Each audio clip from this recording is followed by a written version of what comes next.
her responsibilities is ISFIS, including lobbying, public policy development, and analysis for the Urban Education Network of Iowa.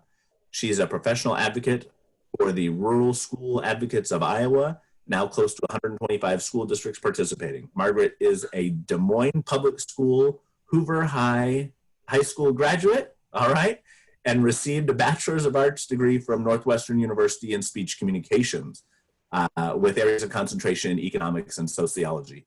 Margaret is a fiscal analyst with the Iowa Legislative Fiscal Bureau, where she staffed various appropriations committees. Margaret served as a Des Moines Public School board member and is currently at the Drake Head Start Advisory Committee, focusing on budget and federal compliance issues. I wanted to share each and every one of those things because it is an expert that we have with us, and that's who we should be taking our lead from. So with that, Margaret, why don't you should have the ability to share your screen, and why don't you go ahead and start us off? You bet. Thanks so much for the opportunity to join you and your audience tonight. You know, it's interesting. I was just working with a school board meeting in an urban district on my way to the hotel here and ran a little late. So I apologize. Part of the delay might have been because I wasn't here early to get on. But we were just discussing the things that rural and urban districts have in common. And a couple of those things include extreme poverty, service deserts, you know, the inability to get services to where students are, and the strong need to have the most qualified, capable staff, and difficulty attracting them when there aren't enough resources. And I think that when we're talking about rural schools in particular, making sure that they have enough resource so they can give every student access to not just the curriculum that's required by law, but the thing that's going to really help that student find their passion and be successful when they graduate and go on to whatever happens after high school. And so I wanted to start out tonight to really talk about the resource debate, and then how that has, the history of school finance in the last 10 years or so has disadvantaged all schools, but rural schools in particular. So I'll start with the sharing my screen here so you can see this chart. Pictures always help. So can you see that yellow chart now? Oh, you are muted, Glenn, so I can't hear you respond, but. Your screen sharing has started, and yes, there's a little yellow. Okay, so this yellow chart, and I'll see if I can make it a little bigger and make it even easier for you to see here. This shows the history of the school funding formula in Iowa. And since it was created back in the 1970s, every piece of data here is the percent increase in the per pupil cost. And although they call it a cost, it's really the per pupil revenue that's available to school districts. And since it's per pupil, rural schools may already be at a disadvantage, because if they only have a dozen students in the first grade, they don't have the same economy of scale to have enough money generated from those students to adequately pay the first grade teacher that needs to be there to teach them. But it's a per pupil amount, and anybody can notice this trend line without seeing too much difficulty here, that back in the 80s, we were as high as 13.5%. Prior to 1992, there was an automatic pilot or an indicator of that increase based on economic conditions. What an amazing idea to think about, what is the inflationary cost of goods that have to be provided to school districts? What's the cost of labor? What's the cost of insurance benefits and those kinds of things that are necessary? But also what's happening in the economy, like the growth in property values in the community. And that calculation spit out an automatic factor. We hit 1993, the state budget was in trouble. Governor Branstad was governor in one of his earlier terms at that point. They had to raise a 5th penny of sales tax in order to balance the budget. And they said at that time that school aid, this will be a good indicator for some of you how old you are, it was Pac-Manning the state budgets. You remember that Pac-Man that went around and ate the fruit? So they were concerned that they couldn't keep up with that pace of having a formula driven by economic indicators, which was our first error, I think, in deciding that schools were potentially not the priority. Then we get fast forward to 2002, 2003, another decline in the economy. And you'll see what happened there. We dropped to a 1% increase in the cost per student, 2 years of 2%. bounced back up to 4 for a while, and then went down to 0. There's an orange band that I hope is visible in the screen share that's between 3 and 4%. And we call that the cost of doing the business of school. If you have no change in enrollment and you're trying to maintain everything that you're doing at a status quo level and pay for the cost increases that schools experience, which are slightly different than the consumer price index because the cost of labor and benefits is higher than that, you need 3 to 4%. And in 10 of the last 11 years, the legislature has set that cost per pupil below the cost of doing the business of school. So you think about students who 11 years ago were in kindergarten, they're starting their junior year in high school, and they've only had 1 year out of that whole time when their school board and their district actually had enough resource to keep doing what they were doing. So schools have had to become incredibly efficient.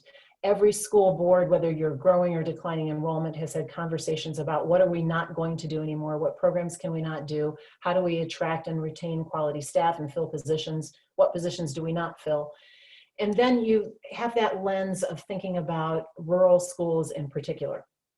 Now, the one economic benefit that rural schools have is they tend to attract young teachers because teachers have to start somewhere, and school districts that are more urban in nature or suburban districts may be able to attract teachers that require a year or two of experience. So our rural districts will get new teachers. They don't pay quite as much for those teachers because they're new in their career. They invest a lot in them for professional development. And then a job opens up in another place and we lose them. So we have some rural school districts that kind of serve as the training ground for teachers in Iowa. But it's really hard to build that long-term quality staff if you're constantly having that turnover that happens. There is no adjustment in the funding formula for sparsity in Iowa, although we have other states in the country that have something like that. Our formula doesn't acknowledge that. Our formula only recently, in the last 3 years, acknowledged transportation costs that were extraordinary, that were above the statewide average. And that's really been a help to some of our rural districts with excessive transportation costs. But there's still a gap in the difference available for many of our rural districts. Then you combine this decline in the amount per student with declining enrollment, and it really is a double whammy. And I know we've seen that in a lot of our rural communities where we have, we used to have farms with 10 kids on them, and now we have fewer farms and they have fewer children. So the economics of population change has impacted the ability to have that economy of scale necessary to get our rural schools everything that they need really to meet the needs of students. Now, what rural schools do have, which is great, is they have great relationships with students. When you have fewer students per class, the teacher is able to carry that load in a less burdensome way and can sometimes even individualize instruction better. We've got many of our rural school districts with 100% graduation rate, which is fabulous. There are no cracks to fall through. So that's a celebration. The Rural School Advocates of Iowa in the last 3 or 4 years has worked really hard to expand course offerings and different ways to meet accreditation requirements so we can get that good content to students. But, that's not a panacea. We don't, like in this time of COVID, we don't want all of our students to be 100% online, although we're doing it in some places now for safety. That's not a long-term plan for sustainability for good instruction for our kids. So having a course or two virtually to meet accreditation requirements maybe. And I do see the value of having some learning online because that's how I as an adult learn now in a lot of ways. That's okay. That is, however, a challenge. And part of that challenge is just the geographic nature of internet connections. And that's another difficulty for our rural districts. We have some places where there just isn't sufficient bandwidth or there's no connection at all for staff and students to be able to do the online learning that's necessary to keep everybody safe, or necessary to connect them to content that they can get somewhere else. And that has to be a priority, I think, of our future state legislature. I know the federal government is working on it, but it's just such small amounts based on the need. I think of the internet now, if it's the information superhighway, it really is a public utility that all of our students need access to, not just our students, but their families. If they have to get help from workforce development by going online, how can they do that without an internet connection? I had a great story of a school district that was talking about connecting their kids last spring during the first COVID closure, and a student was taking an AP class test that had to be done online, and his internet capacity in his house was not sufficient. So he went out to the tractor because the GPS on the tractor had a stronger bandwidth than what he had in the house. And that's what we do in rural schools and rural communities. We make it work. We find a way. We know some folks are driving to the parking lot of the school where they may have a router so they can connect. But we really have to make an effort to get everybody access to the information superhighway for them to be successful in the future. So I mentioned transportation, I mentioned the internet, and then the general funding issue in attracting and retaining quality teachers. And it is unfathomable to me that some people think that market economics do not apply to education. And I look back when my mother had to make a choice about what profession she was going to be in. There weren't a lot of choices for women, and now women can do everything. So 40 years ago, we had a captive audience of great labor. But if we don't pay market competitive wages for the profession of teaching, then people will choose to go into any of other public service professions, like being a doctor or an accountant or an attorney, where they can make a living and make a life. And we have to be able to have that competitive market wage if we want to attract people into the field of education and then keep them and reward them for the hard work that they do. In the rural community, it's even harder, because as these young people come out of college, they're used to having access to amenities that may not exist in rural communities. So we have to make up for that with relationships, and that can be a challenge to do. Then lastly, I just wanted to talk about mental health and rural poverty and how that's an issue that's impacting our students and our staff. And we have to figure out how to connect those kids to resources, and we don't have enough social workers either. Same story. I could just hit replay on what I just said about teachers, but there are new efforts in connecting students virtually through telehealth to counseling and those kinds of things, and that may fill a little bit of a void, but that's not going to be for every student, every parent, every even staff member that may need to have some mental health support. And then I'm going to save the whole COVID conversation for later when we get to questions, because there's probably a lot to say about that too. But to me, that's the general picture of elevating expectations, which we've done, and connecting students to more advanced content. And all the meanwhile, we're struggling with continually diminishing resource base. Well, Margaret, you really made some important points that I want to make sure that was clear to everyone. And I think one of the first things out of your mouth was so important. I grabbed a pencil and pen and wrote it down. And it's one that we forget all the time, that there is an ally and a relationship in rural and urban inner city advocates, that we see the need for services that are absent, really paralleled in those communities. Whether that's education or that the area I come from is healthcare, that there's just we have an opportunity to find some common ground and work with some people together in those areas. I wanted to clarify what you said about the budget being, the budget is behind the cost of doing business for our schools at this time. We currently have a budget that's behind. Okay, I got that was clear. And the formula that we're using to determine that budget, is there a cost of living adjustment on that, or is that just straight?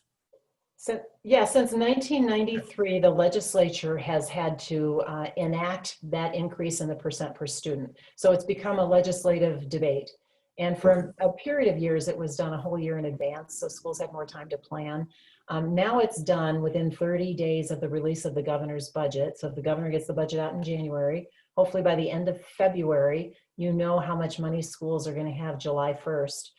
But they're already up against publication deadlines, because they have to decide that budget by April 15th, and you backdate all of the requirements of that. Sometimes they're making decisions about the budget without the knowledge of how much money they're going to have. And just a quick question on that per diem, and then I'm going to go to Mike, and then we'll have a conversation. But I just can't stop. The per diem rate per student, does that change based on grade level of the expected students, or is it so? So then the question is it more expensive to teach a first and second grader, or is it more expensive to teach a junior or senior? Oh, that's a good question, and the answer is yes. So it depends, right? Okay. So it depends. The most expensive cost for first grade or for a senior is the cost of the staff involved in delivering that content, and the age of the staff and the experience of the staff, and whether or not they have a master's degree or other things that might qualify them for higher pay. All of those things matter in determining the cost for any individual grade or any individual student. However, if you look at most of the data, elementary school tends to be a little less expensive than high school because of the programmatic requirements at high school, and the elevated levels of staff, more master's degree teachers or requirements.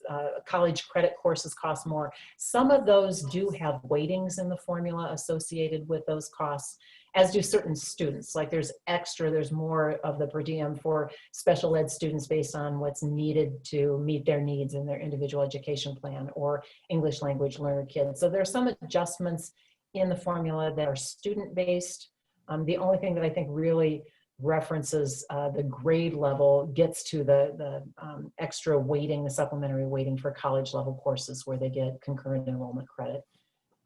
But other than that, it's not really, we don't spend exactly that much on every student. That number times the students generates the big pot, and then the school board decides how are we best going to allocate those resources.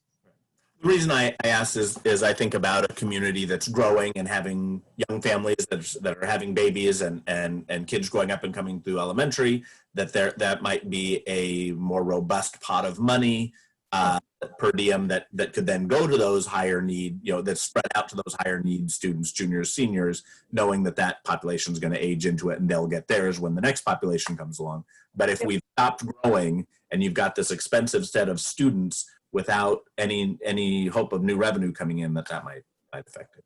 Well, let's get Mike in this conversation now. He's got to be chomping at the bit. Mike Beranek is a veteran of classroom teacher. He is currently on release from Western Hills Elementary in West Des Moines, as he serves as the president of the Iowa State Education Association, ISEA, which is the largest teachers union representing thousands of members across the state. Mike's a member of the Commission on Education Leadership and Compensation, Iowa Department of Education State Assessment Committee, Iowa Department Teacher of the Year Selection Committee, and serves on the Comprehensive State Network Region 9 Board. Mike was the proud recipient of the Disney American Teacher Award for 2001. Congratulations. Being cited for his innovative classroom projects and activities. Mike received his Bachelor of Science in Early Childhood Education with preschool from Iowa State University in 1984, and a Bachelor of Education in Elementary Education at Iowa State University in 1988. Mike, why don't you kind of tell us what's the most important things we should be paying attention to? Well, thank you, Glenn, for inviting me, and I'd just like to send a shout out to Vicki Ross-Sanders. She's a strong advocate down in Southwest Iowa, and she was a longtime colleague of mine in West Des Moines. And Pat Shipley, who happens to be on here this evening, she was one of my union sisters who taught me a lot of what I needed to learn in my early years. As Glenn had mentioned, I taught in West Des Moines, and I'm still employed there. However, I grew up in Southeast Iowa, and I went to school in a town called Washington, but I lived in the country north of Washington, and my address was Riverside. And so I have a strong background in rural education, and I believe it truly is the backbone of Iowa. And so I think we need to take deep pride in what our educators are doing in our rural communities, particularly during this time of the pandemic. All of our educators are working incredibly hard, whether they're a classroom associate, a classroom teacher, an administrator, and school boards. They're all looking to make sure that our students are learning and growing, and they're doing the best that they can, and they're working way beyond the contract day. I can sit and I can listen to Margaret Buckton talk all night long, because I learn something new from her every night I listen to her when we're on these Zooms. However, tonight she took a lot of my talking points, so I will do the best to kind of elaborate on some of the things that she mentioned. But rural education in Iowa is at a crossroads, I believe. And I'm just going to put it simply. Elections do matter, folks. And the financing issues that Margaret brought up are incredibly important. And our elected officials need to understand the need for resources in our communities. There has been a shift the past few years to reduce state revenue, and by doing that, by providing property tax relief. And that directly affects the amount of monies that go into our schools. When there's less revenue at the state level, there's less money to spread out into our school districts. And as Margaret pointed out, there is that line where we've been below the appropriate funding. And so, as I said, elections matter. And it's incredibly important that we advocate for appropriate funding here in the state for all of our systems, whether it's urban, suburban, or rural. But I think rules are really taking a hit on this right now. The other parts that we need to pay attention to when we're selecting individuals that will vote for our legislature are things such as vouchers. Being in a rural community, it doesn't make sense to offer funds out of our public education funding for vouchers, because in many rural communities, there is nowhere else to go. There may be a private religious school in close proximity, or it may be quite a ways away. And so when monies are peeled off of our funding stream for vouchers or for tax schemes that allow people to use taxes to pay for private schooling, that hurts our students in our public schools. And so it's incredibly important that we ask what a congressperson or a senator's beliefs are on vouchers, or peeling off funding for certain tax incentives, because that truly does hurt our communities. And while in West Des Moines, there may be a number of private schools that students can attend, that's not the case in our rural communities. And so as we peel off money from our rules for a voucher program, then it's directly hurting that community school. Another big issue, and Margaret brought this up, is broadband. I know that our families and our educators are working incredibly hard to make sure that our students are learning if they have to be online virtually. But there are a number of children across our state and a number of employees who do not have access to broadband.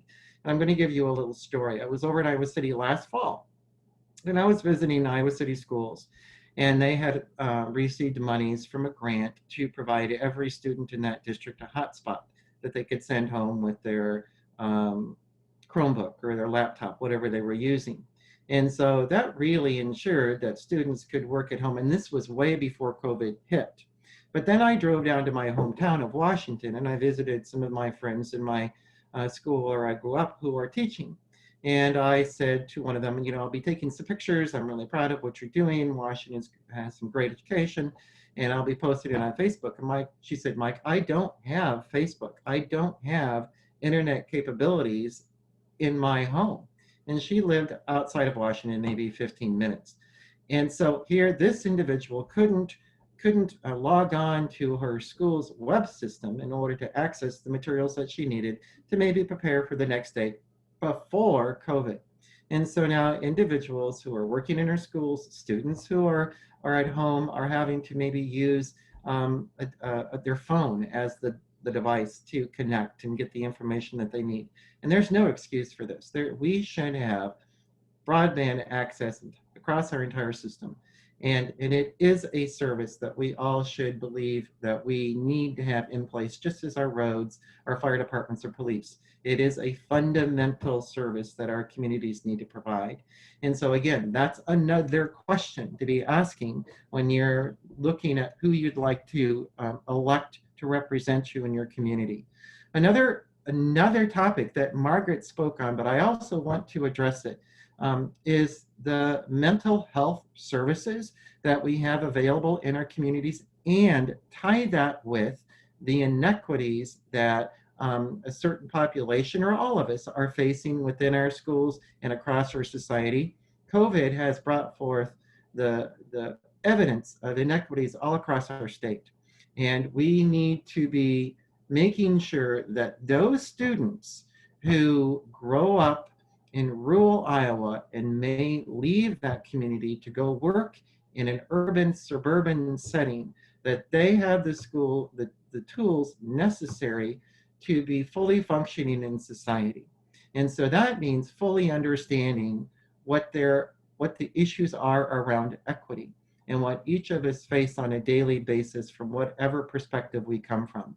And so as I visited around the state, I have mentioned to some folks who are in our schools that, mental health services are incredibly important, and we need to really be focusing on equity. And people would say to me, Mike, my child is going to stay here in this town. They don't need to learn about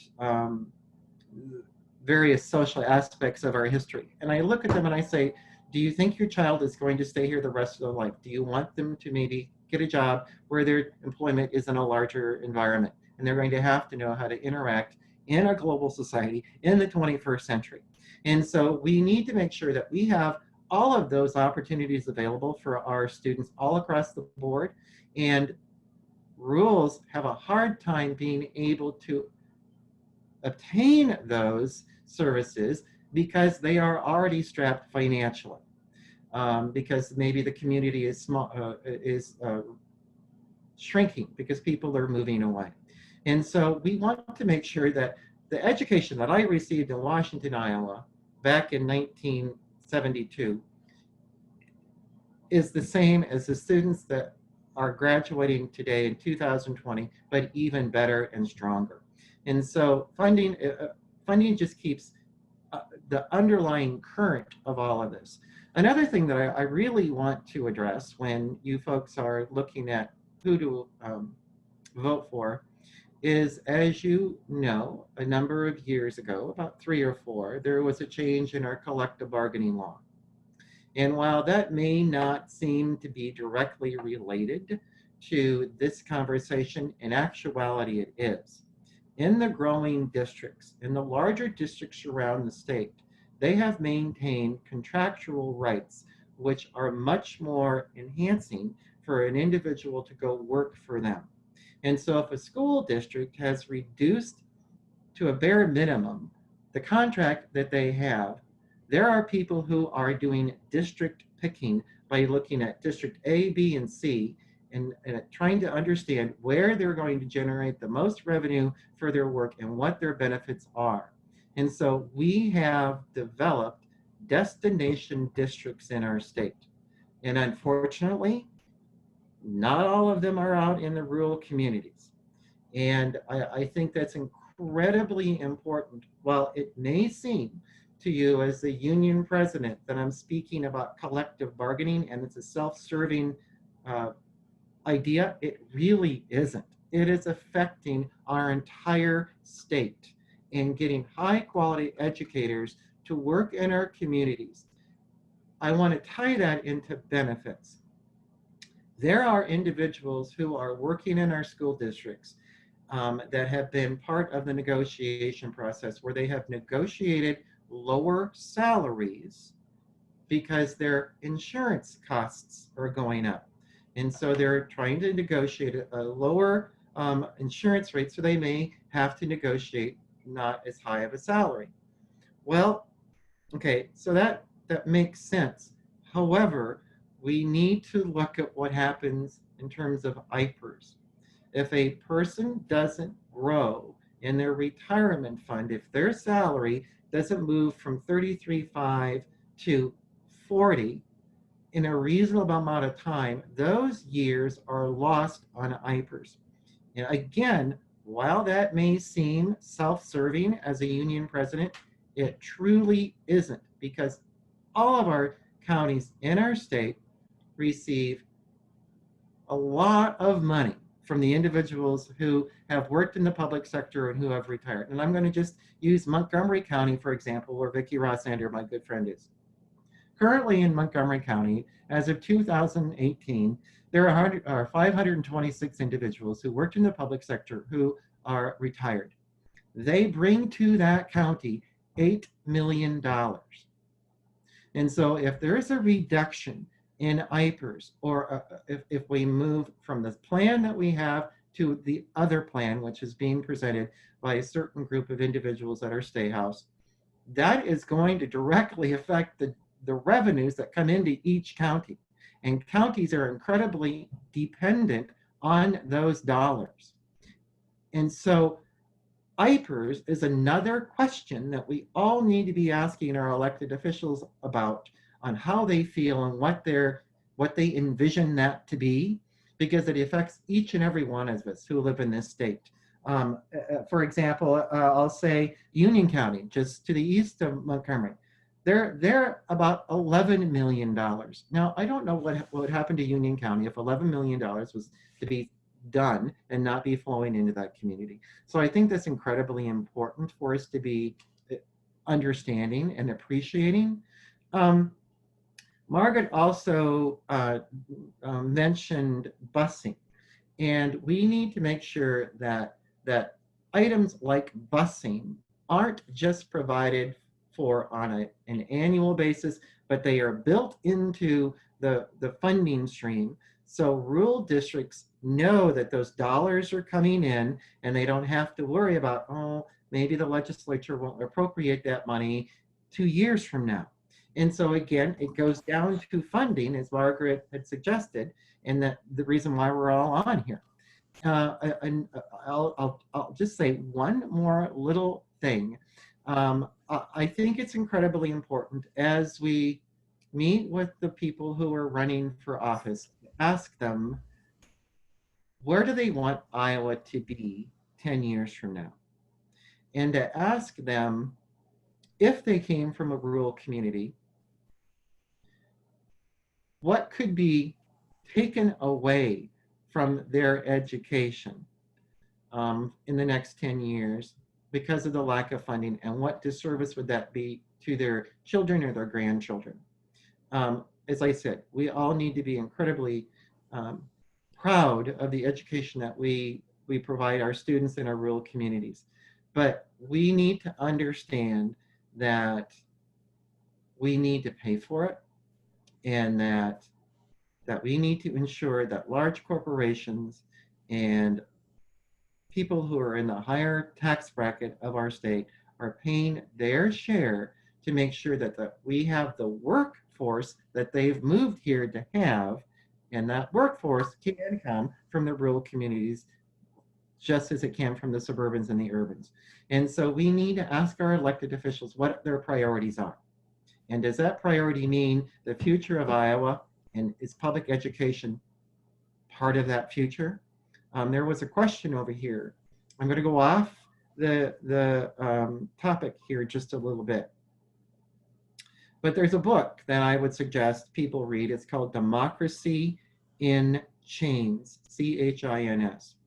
And it is a book that helps people understand the longitudinal, systematic demise of public education. And it's incredibly important for people to understand how public education is not as valued as it once was, and that there truly are entities in our society, in our political realm, that are wishing to do away with public education. I would not be where I am today if I didn't have a strong public education background. None of you who are on here, if you didn't have some familiarity with public education, you wouldn't be where you are today. Where do we want our kids to be in 2035? And we need to ensure that public education survives, and that we identify those individuals who are there to do harm to us. And you bring us right to the question of where is the value? In healthcare, I know that the quality of the outcomes of the care in a nursing home, let's say, is the direct relationship is between staffing and quality. Is that the same case in education? Margaret, do you want to answer that? Yeah, I sure would. Yes, the quality of the staffing input is the quality of that teacher in the classroom is the most important factor in the outcome for students. It's not the only factor. The quality of the administration, the principal, and the school leaders comes in second.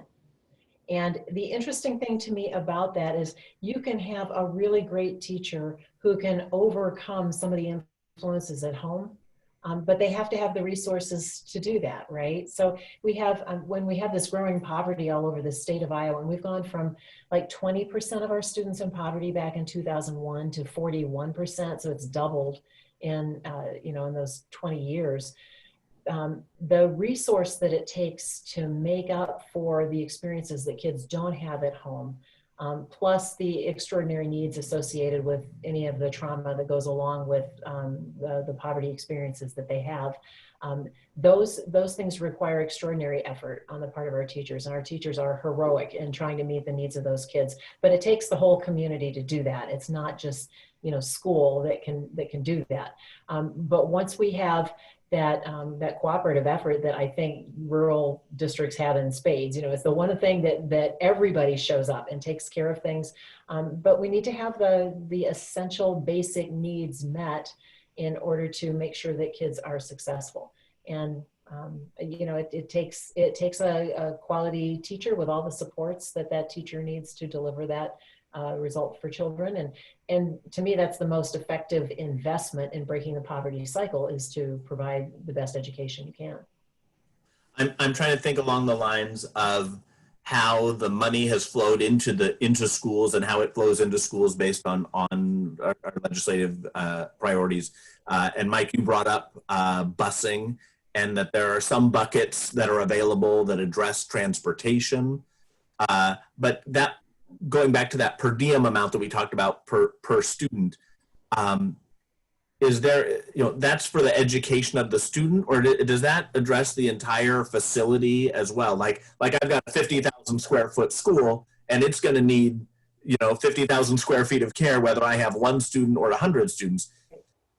Does that fall into this formula or not? Again, that this is probably more of Margaret's line of being able to speak, because she'll understand this more, but there are different pots. There is management levy fund, which will take care of certain aspects. There's a general fund.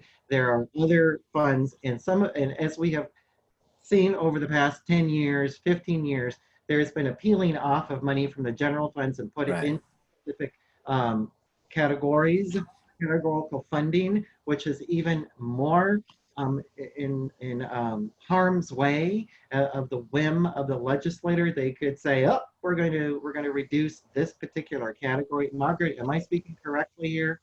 You are. It turns out too that the general fund's not so general, because there are so many categories within the general fund where money has to be spent certain ways. Right. So you might rob from Peter to pay Paul. Yes. You might take away from the facility funding to pay. Actually, you can't. This is the tricky thing about this, Glenn, is that it's illegal to use the state penny for school infrastructure on staff costs, for example. And it's illegal to use the physical plant and equipment levy for staff costs. At this level, right? But legislators could kind of move but things. Legislators could go into any of those funds, expand uses, and make it harder to achieve the objectives that they've already required schools to meet, or restrict them.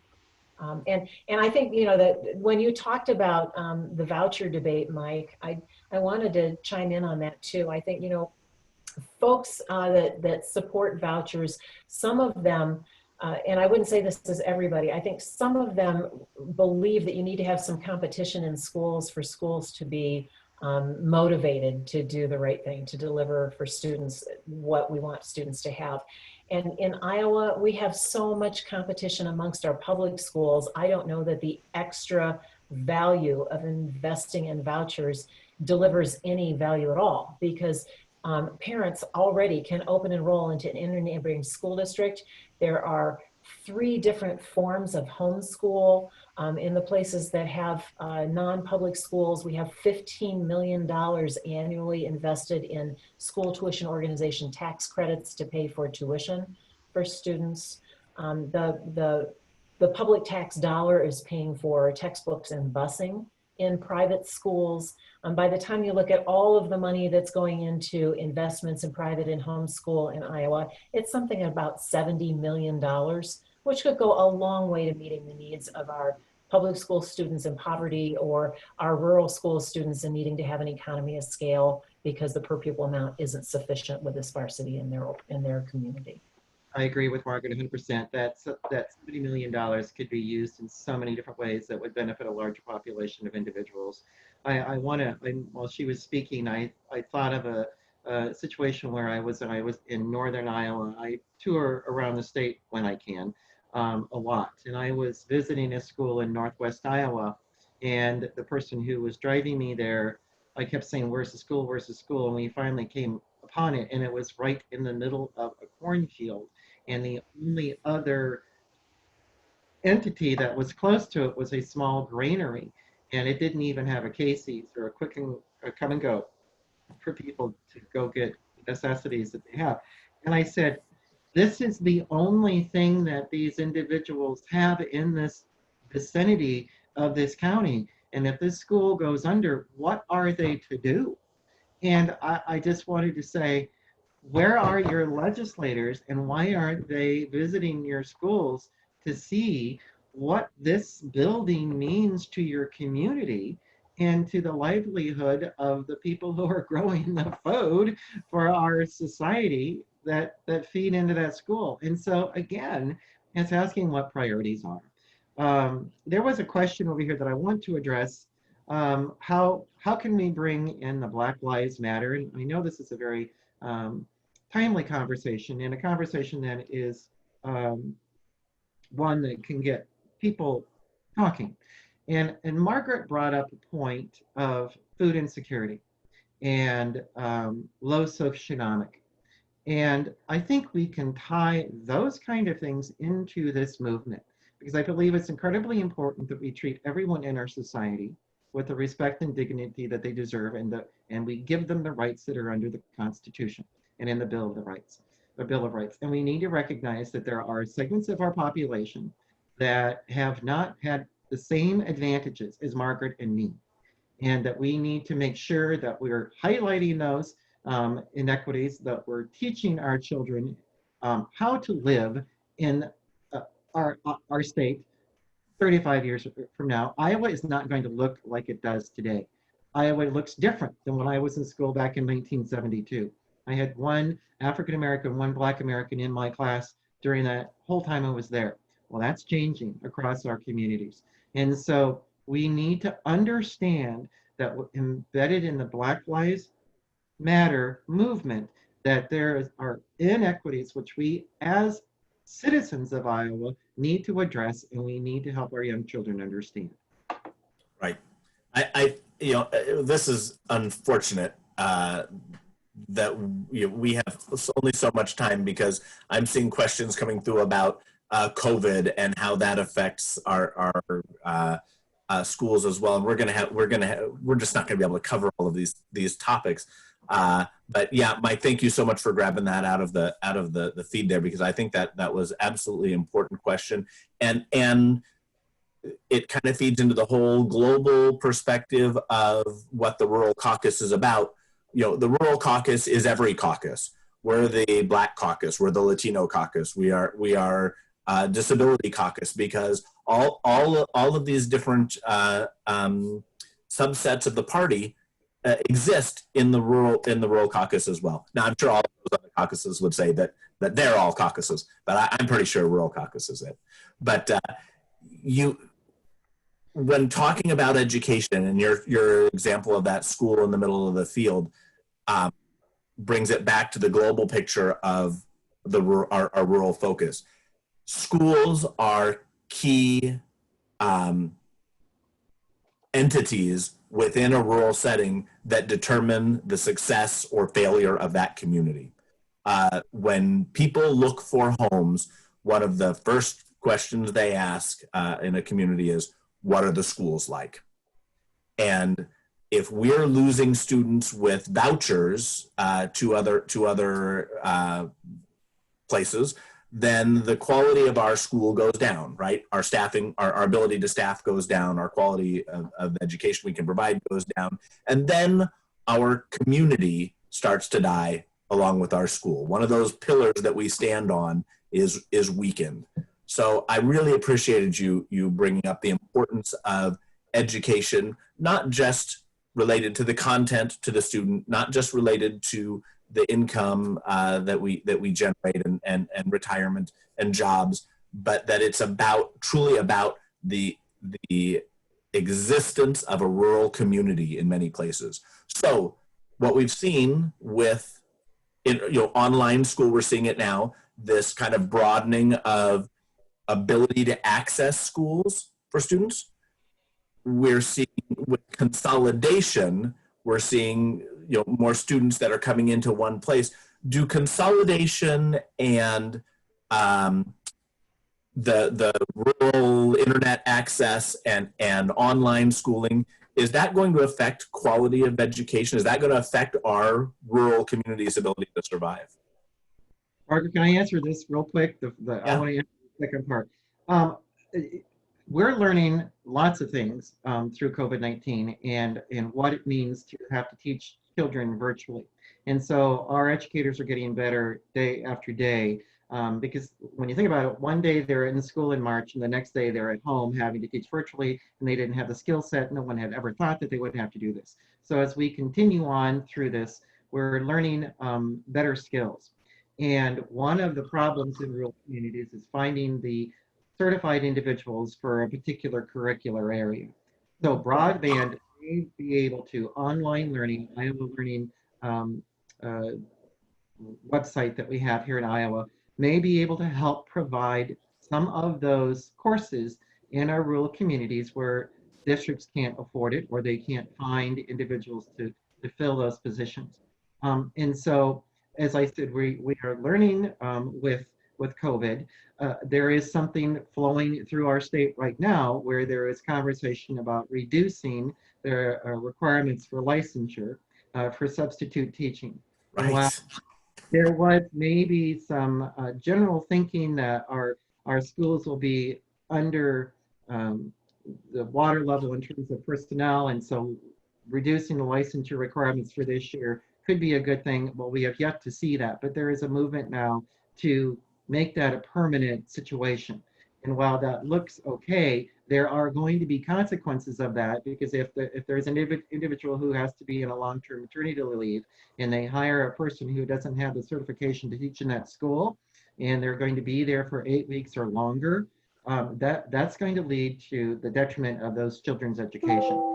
With the reduction in licensure accreditation for substitutes, there will be possibly some districts who will use that to hire a math teacher that they can't find.